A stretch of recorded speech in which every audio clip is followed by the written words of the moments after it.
that thing off. They get the point. They get the point. Ditto. They get the point. The ditto strikes again. Yeah, the ditto does the ditto, but only when you can ditto. You need to turn that level up a little bit because that amp's all the way over there and I can't hear anything. I'm half deaf. Whatever. We're just toying around, guys. Welcome back.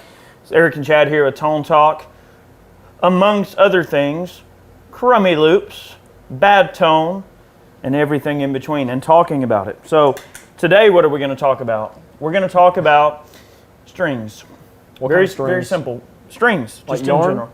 No, not yarn. Guitar strings. Oh, okay. And bass strings. I guess we can mention like that factor of it too. Well, they are strings. I mean, they are strings. They're just little bits of wire, and you go to squeezing and choking on them, and you make weird little sounds. Guitar strings are one of those things that a lot of people get hung up on, and they sort of maybe put too much thought into it, and maybe it's cool to experiment. You know, it's okay to try different brands of strings, different sizes of strings, experiment with different tunings on your guitar. That's cool. Whatever. Do your thing. You probably are more qualified to talk about it than we are. But I guess from my point of the spectrum, the way I look at it, I've experimented with a lot of strings over the years. I know Chad has too. And ultimately, I kind of always go back to like just Ernie Ball slinkies. Like I run 9 through 46, and I know there's a lot of guys who are like, oh, you run 9, and all this kind of stuff. Look, you're a big old sissy. You can't handle 10s or 11s. Okay, so why run bigger strings? Why run lighter strings? Let's talk about string gauge. Okay, string gauge. Gauge. So string gauge basically has to do with you can have hybrid string sets, you can have normal string sets. You can have sort of string sets that are kind of established and what people tend to kind of go to. So like a slinky set is going to be a 9 through a 46. Some people will make hybrid sets where they might have what they call a skinny top but a heavy bottom.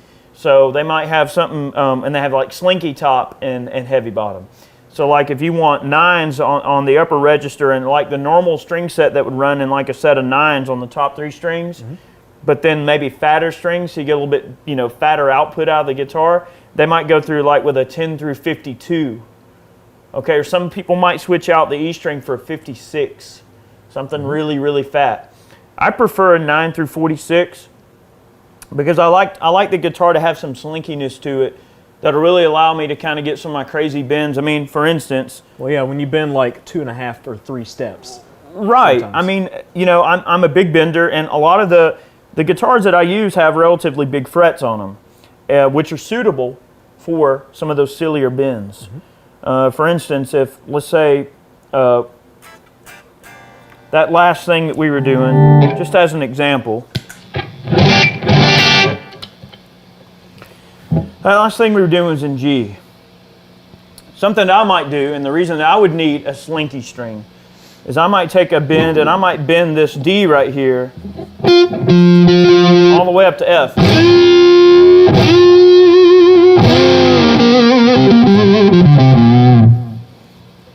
That's not easy. No.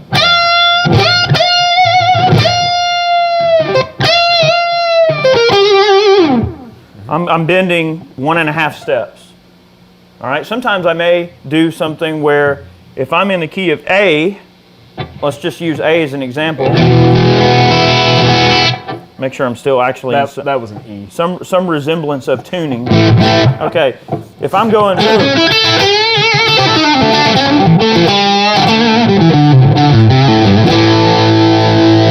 instead of going, I might go.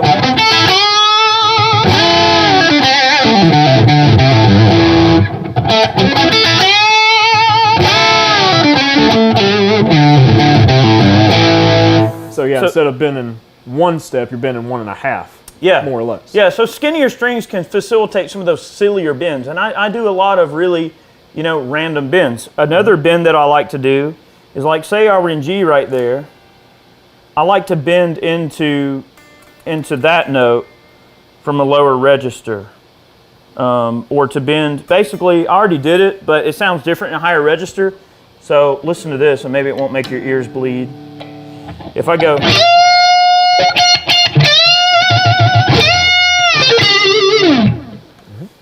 To get those kind of crazy bends, at least for me, I mean, it can really be hard to do that, like tune after tune after tune. So the whole thing about the lighter strings is not a macho thing. It just depends on how you play. If you bend a lot, or if you're into some crazy theatrics on the guitar where you're doing a lot of extreme bends or a lot of silly stuff, sometimes having the lighter strings can help with that. Now, when it comes to fatter strings, well, you get more output. You do. I mean, the thing with the 9s, okay, another thing too, you don't have as much tension on the neck, so your truss rod isn't working as hard. I mean, when you think about like Stevie Ray Vaughan, who used 13s tuned down a half step to E flat. I mean, those are some monster strings. If you've never picked up a guitar and tried to bend a note on something with like 12s or 13s on it, just pick up just about any acoustic out there and try to bend a note, and that's what Stevie Ray Vaughan was doing. You know, not easy. Not easy at all. But you know, you do get that fat sound, that fatter output. There's literally more meat there for for the string to vibrate and for that magnetic field around the pickup to be upset and to pick up those tones. And you do get a meatier tone with heavier strings, but there's trade-off. They're hard to play. They're harder on the guitar. I mean, when it comes to like bass strings, I find that it's instrument specific. Even on guitar, it's instrument specific. Because I mean, I like 10s on most everything, and I've played everything from Diodario's to the old like Elixir strings. I'm sure they still make them with that kind of resin coating on them that's supposed to make the strings last longer. Ernie Ball's got the Paradigms now. Ernie Balls, some of those, what were those, Black Beauties? Those are DRs. We played DRs for a while and stuff. And I've tried like Tomastic Infields, which are still some of my favorite strings for guitar and bass, but they're pricey, and they do last quite a long time. Tell you what, grab me that red Strat over there. The red Strat, the one with the rosewood neck. The rosewood. That guitar is equipped with Tomastic Infields, and I'll let you sort of hear them a little bit. I know this is very, very unscientific. Very unscientific. Trade with me. You're creating too many variables, Eric, because it's a completely different guitar. We're not doing this scientifically, But just to give you an idea, this guitar is equipped with Tomastic Infields, and I guarantee you, most certainly, is not in tune. Good enough. Well, it's actually pretty close. So these are Tomastic Infields in a 10 through 46. So this is a kind of a light bottom, but kind of a medium top in terms of the treble string. So these are 10s, but the lower strings are in the 46 and 48 register instead of like getting up into the 52.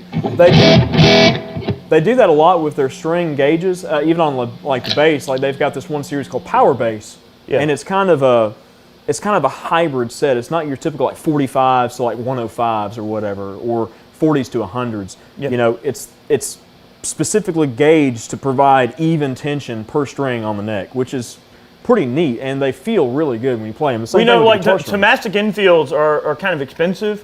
I just happen to have a set, and let's see, I'll let you hear these. Now,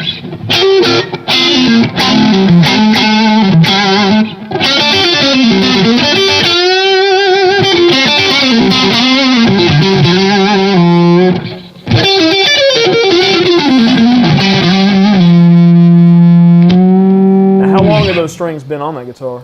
Probably a month. Okay. See, Eric has that kind of like acidic sweat.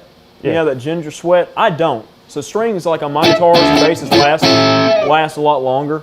But I've always found like with his guitars equipped with Tomastics, they seem to last quite a while, especially if you just wipe them down a little bit. And DRs are the same way. Like they did the DR color strings, which are basically, so DR had their DR blues. I used those over the years.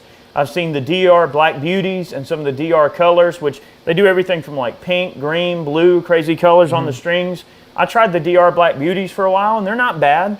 I can't really justify the additional expense though, because I break strings a lot because of the way I bend, and I use generally kind of heavy picks, and that's something we'll get to in a future video, is different picks, because they can really change your sound, and really, like, depending on the gauge of string you use, you may have to kind of back off on the pick size, because you get too thick of a pick, you're going to break a lot of strings, especially at the bridge, depending on how you play. I've snapped strings in the middle too, you know, as they get worn out. But the thing is, coated strings have their place. I mean, Elixirs have their place. DR Black Beauties, Tomastics, which are on this guitar, are excellent. They all represent a pretty expensive cost. They are expensive. Well, just for example, the guitar strings, last time I checked, like a set of Tomastic guitar strings were like 10 or 12 bucks. The bass strings, Like, you can buy like a standard set of bass strings for $20 to $30, you know, depending on 4 or 5 string, whatever the case is. Tomastic infield sets, like their jazz sets, are anywhere above $70. But yeah, they're very well worth it. I mean the DR Black Beauties, they're like $18 a set. Yeah. They're pretty expensive. Like, these strings are a set of 40s on this Yamaha here, but, you know, it's got a hip shot bridge that I put on it and string ferrules, so you're getting a lot of tension on the string on the bridge. That's one thing I found, like when I mentioned string gauges that are guitar specific, like take like an SG for example, all right, or Les Paul with the Tune-o-matic and then the stop bar tailpiece.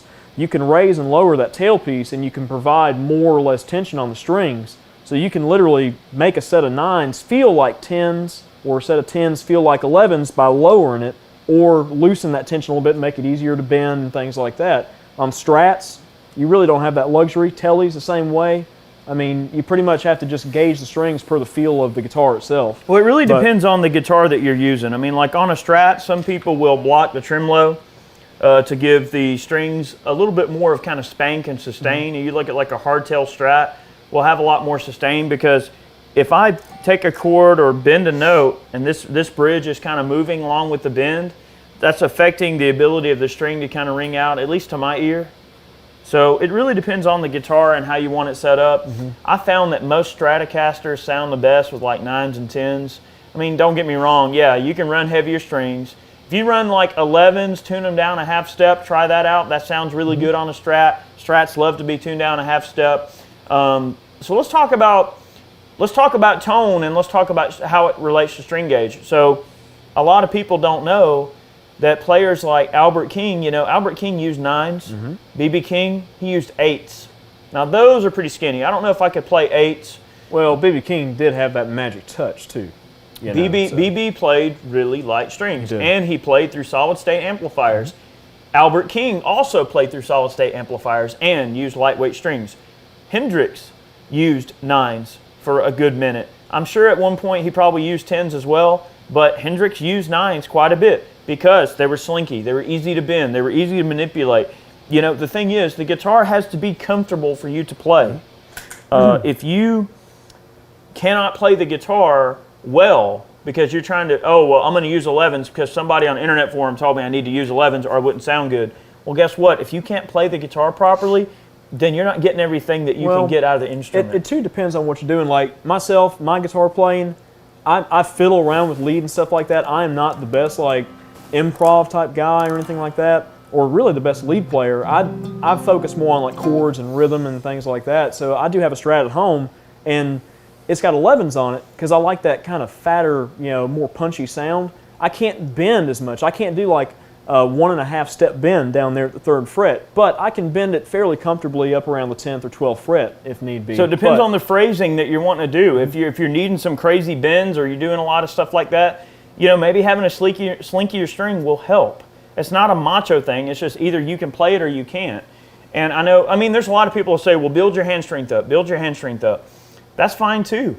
I mean, sometimes as you get a little bit older, your hands start to cramp up a lot easier, you know, from intense playing, especially when, you know, the force required to hold down the strings might be a little bit harder. You're using fatter strings, yeah, it can make a long set of music if you're, especially like in the acoustic world, if you're playing acoustics or if you're playing whatever, those long sets can get a little bit tiresome when you're having to hold down those heavier strings and bend those heavier strings. I mean, it just comes down to each individual. Some people have like super big, huge, heavy, strong hands that, you know, can, if they pick up a set of 9s, they're going to go, whoa, what the heck? It's just silly. Well, it's kind of like when I pick up Aris guitars, they got 9s on them. I'm like banging on the strings and I'm thinking, oh my God, I'm going to break these things, you know. I can't do my bends like I normally would because I'm used to the weight of a slightly heavier string. And it's hard for me to play his guitars just normally because I'm not used to him. My thing is, it's an effort thing. It is. It's literally an effort thing. Like, I want to be able to play what I'm thinking in my head immediately and do it effortlessly. I don't want the string to get in the way of my ability to manipulate the guitar. If I want to bend a note, I want to bend a note. If I want to hold down a chord, I want to hold down a chord. And if I play a set of strings where it's like, Jesus freaking Christ, man, like it's work to play the guitar. Like, playing the guitar should not be work. It should be something that's intuitive.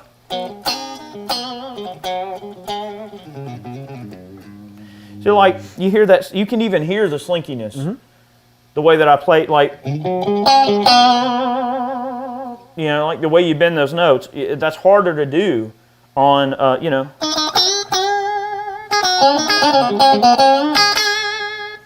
that's harder to do on a guitar that's got super heavy strings. And using that style of vibrato technique, if I go,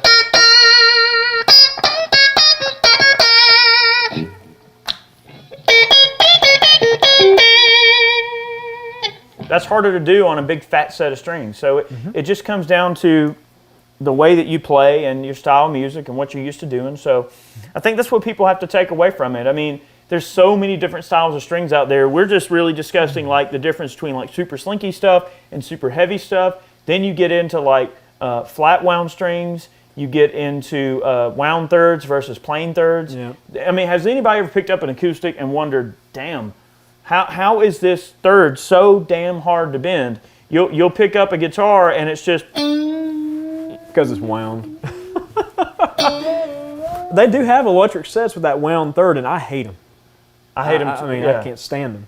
I set up an SG a little while back because I was listening to a ton of like Derek Trucks and getting back into listening to Allman Brothers stuff. I'm like, all right, I'm gonna set this SG up for slide. I'm gonna learn how to play a little slide just to mess around. So, I bought a set of 11s. So I was gonna mix a hybrid set of 11s and 10s. Use the 10s for like the A, D, and G string to tune them up to an open E, and then leave the 11s on the heavy open strings. And that kind of evens out that tension and everything. You can set the guitar up how you want and just raise the action a little bit. But, I bought this set and had that wound third in there. I'm like, what is this crap? I haven't seen this in a while. But the heavier you go, you got to watch out for it. Yeah, yeah. You know, but you definitely... It's only so heavy you can go on a plain string. Oh, no. If you want to bend, though, you really want a plain good string. And they do have, like, heavier, just plain G strings. They are out there. Yeah, and then also another thing, when you get into flat wounds are different than a round wound string. I actually have something with flat wounds. Yeah, a round wound string, if you run your finger across it, I'm just going to... You can hear that scraping because the ridges run basically horizontally down the length of the string, or vertically rather, I guess if you're looking down. Vertically. Now, if you're talking flat wound strings are not wound where the coils are like a pigtail, like a telephone cord where they're all like doing their thing. Round wound strings have flat pieces of wire that are wound around the string like this, in this shape, and it makes a smooth surface, such as what he has here. This is a set of round wounds, flat wounds. These are flat wound, I don't remember if these are like DRs or whatever the case is, but think about like instead of a round wire wrapping the string, it's a like flat wire. It's like flat wire. So when you run your fingers across it, it's super smooth.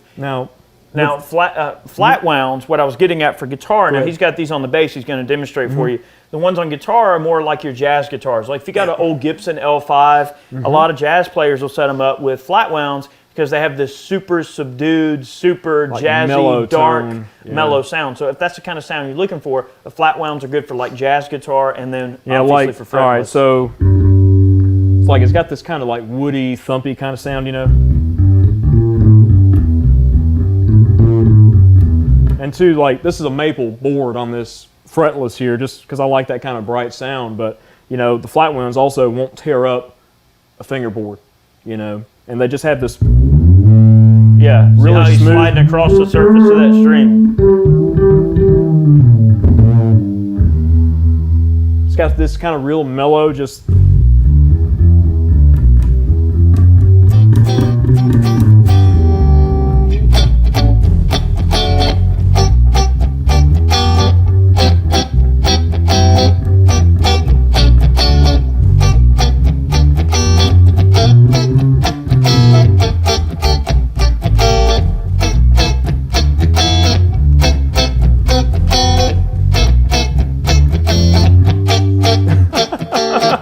do that all day long, but I'm surprised this thing's still in tune. But you can hear, like, I mean, obviously the flat wounds on the guitar, they sound really, really good in that sort of setting. But the flat wounds on bass, I just keep them on fretlesses just because I like that kind of wah sound. You know, you can't get that really out of a set of round wounds. They just don't quite have that same like just thumpy, like upright kind of tone. upright basses, they have flat wound string. But you're also not going to take a flat wound string and bend it. No, so not it may be a bit, maybe just a half a step.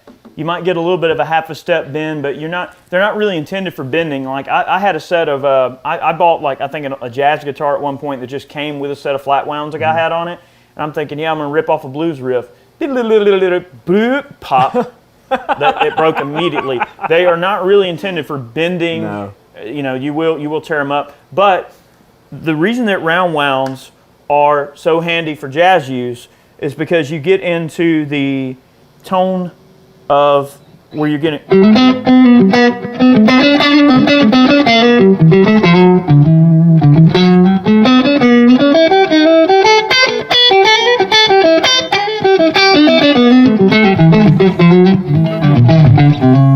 That kind of stuff, where you're doing a lot of those kind of slides where they're half-step slides, and the round wound or the flat wound strings give you a little bit more, it's more of a nice gentle slide that doesn't have that fretty sound where you're really kind of just, It's just a smoother tone. It's a smoother tone, and it's a smoother playing, depending on your playing style that you're trying to get across. So, I tend, again, to prefer like 9 through 46. I play slinkies because I do a lot of bending and crazy stuff. Some guys, now here's another aspect of string size that might matter to some of you depending on what you're trying to accomplish, is you start getting into drop tunings. A lot of players use 7-string guitars, 6-string guitars. Some of them have like 8-string guitars. And some of those guitars have to have special hybrid string sets. Well, yeah, you're tuning down to like C sharp and just all kinds of crazy tunings. So if I take a 46 string like this one, this is a 46. All right, we're going to tune it down. Boom.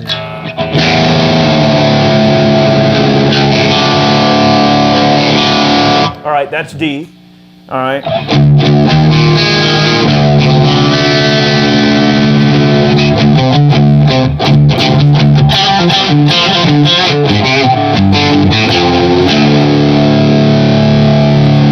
right, going down to D is not a big deal with a 46. Let's go down to C. Boo.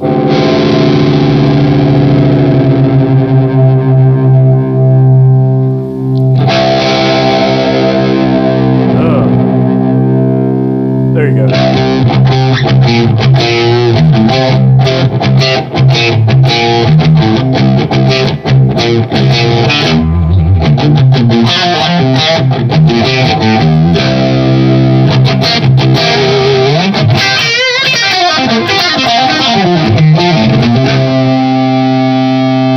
Wow, wow, wow. There you go. I'll get it somewhere.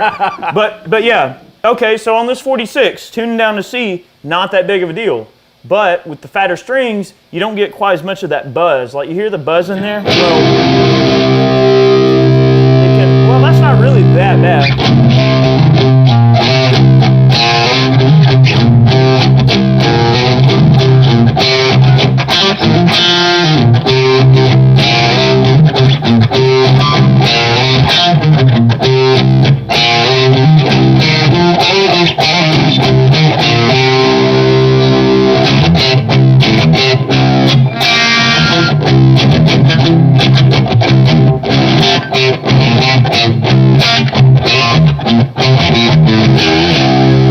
Anyway, all right, there you go. You start getting on the lower end, sometimes, depending on the string gauge and the setup on the guitar, that really low string can wobble and slap against the guitar depending on the size of the string. So some of you who are getting in lower tunings may find that maybe having especially a fixed bridge on lower tunings can be a handy thing to have too. Well, yeah, you hit that string hard enough and it's probably going to go out of tune. But also, I don't know if you can really hear it on the recording or not, but just sitting here in front of the Mesa here, it doesn't really sound like that low string's got as much output either, because that string tension is so loose and slinky and the string's moving in and out of the pickup Let's hole, try that on the neck pickup and see if we get a different sound.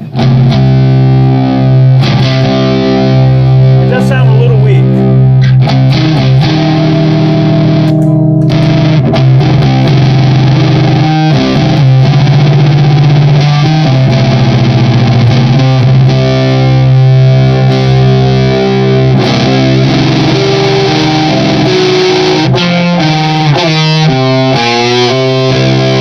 I don't play that heavy stuff very often.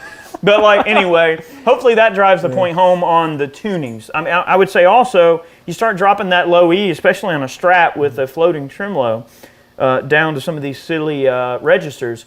You're also affecting the other strings' ability to stay in tune. Yep. You're going to raise your pitch a bit because as this tension decreases, the tension on the rest of them kind of increase, and you'll find yourself being slightly sharp. Yep, you will. So that's something else to consider. I think for like detuning on a lot of guitars, maybe running a fixed bridge. Yeah, fixed bridge or like a Floyd Rose or something like that where everything's like isolated, you know, for the most part. Yeah. That way you don't have to worry about those crazy tunings affecting, you know, the guitar. But yeah. So alternate tunings are something to consider, whether you're tuning like open E, open G, or open D for slide use, or if you're just tuning the low E down to some silly registers to get some of those darker tones. That's always something to consider. So string gauges are just one of those things. It's a personal preference. It depends on what you want to do. Do you have any guitars that are not strung up with nines because of the way they just kind of are set up and the way they feel?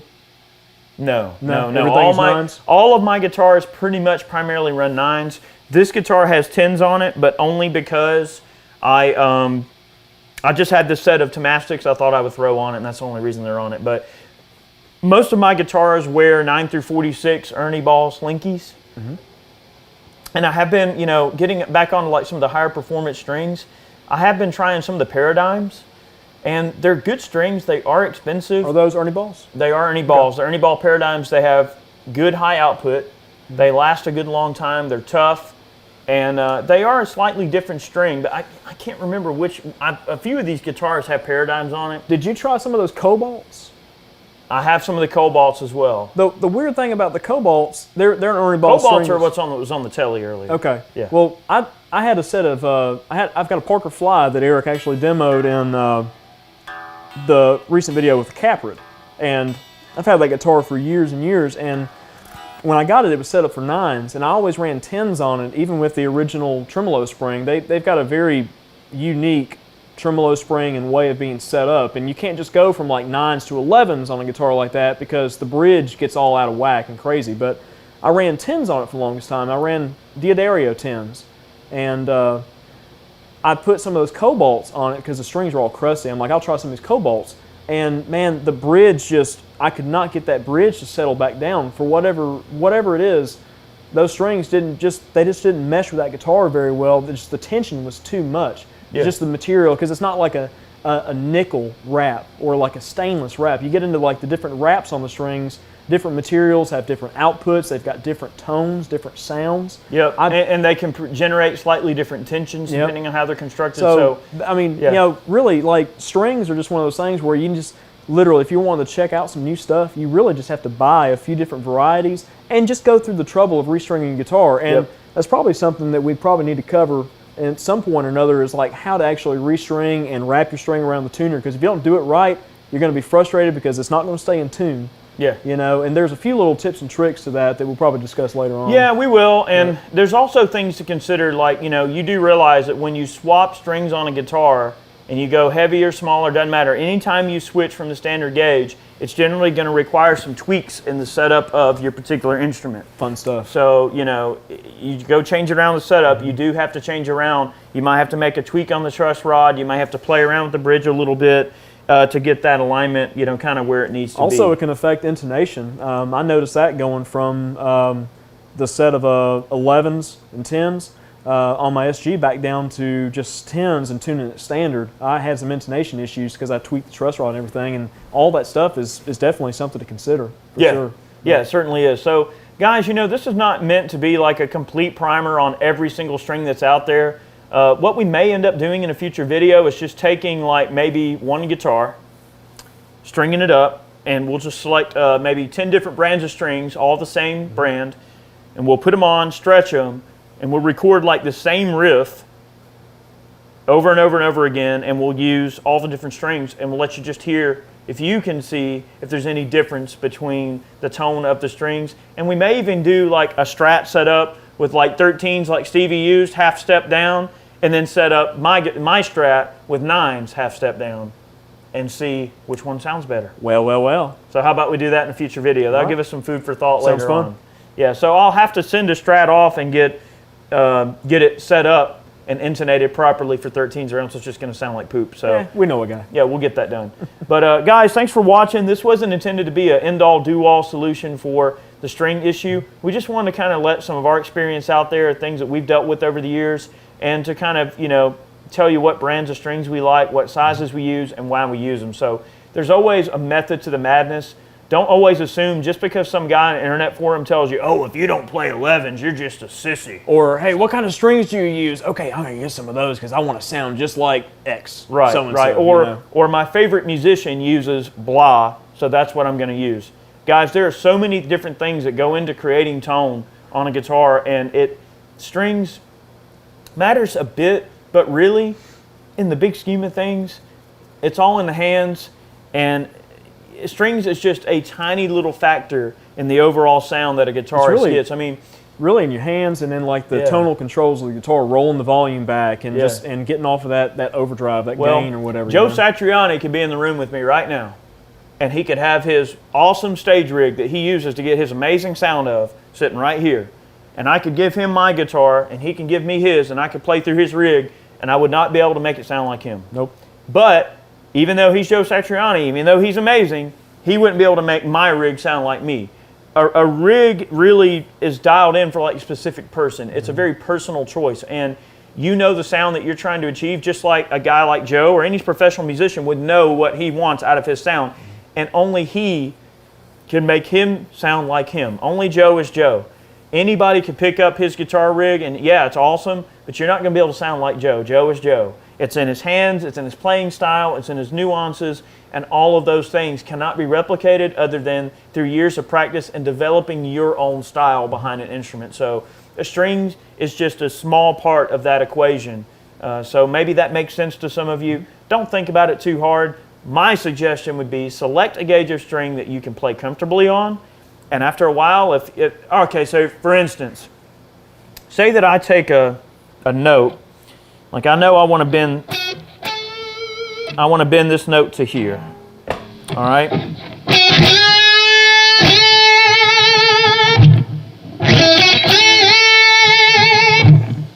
Do that with an 11.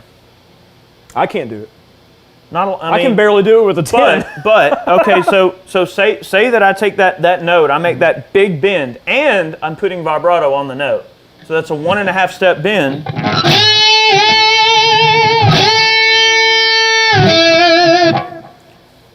Now, say that one day I go to reach for that note and it goes sharp past that.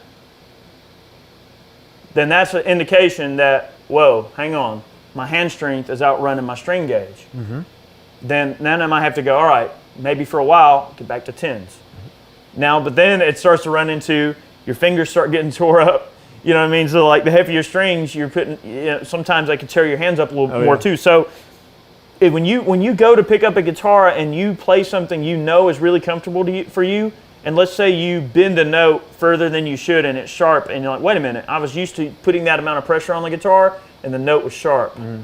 And then it wasn't, or the note was sharp when it shouldn't have been, and you knew that amount of tension was going to give you the bend that you wanted, and you're getting sharp, then maybe you're outrunning your string size, your hand strength is getting a little bit too strong for that string size, and maybe step up a little bit. So we're just getting older, so our hands are going to start getting weak before too long. Well, it's just one of those things. Let me see that guitar. Let me try that bend. I don't know if I can do that. Go ahead. Let me see that pick. See that green pick there. Yeah, I'm right, actually where are you bending? using here to there. Yeah. See, I can't do that like Eric can. I don't have that vibrato skill. Like my bends are like a step. Like.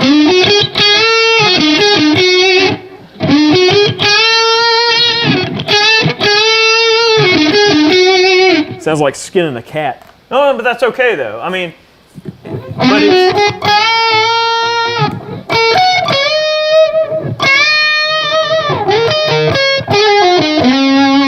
don't think about it. See, I'm just going up a step. That's sharp. Yep. See? Well, I play the Strat at home. It's got 11s on it. There you go. There you go.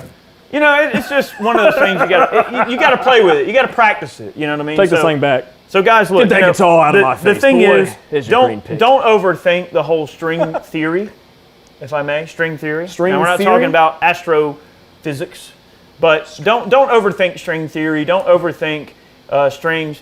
Pick a set of strings that works for you, that you're happy with, that you get the sound you want, and do it. And select a set of strings that's not going to kill your hands in the next Wednesday.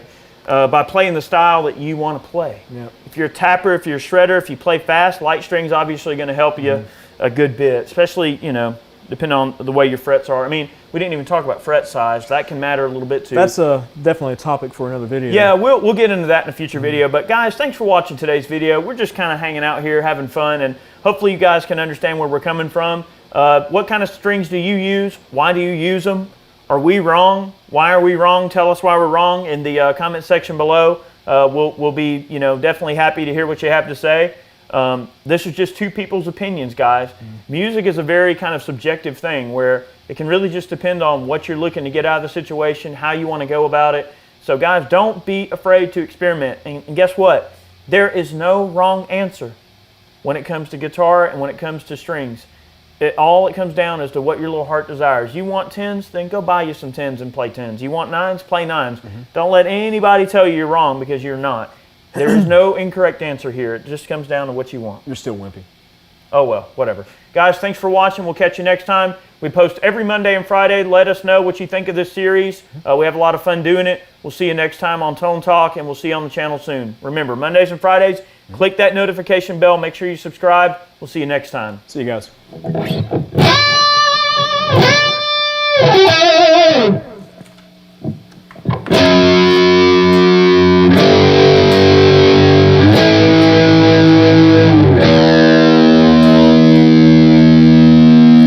Is that how you do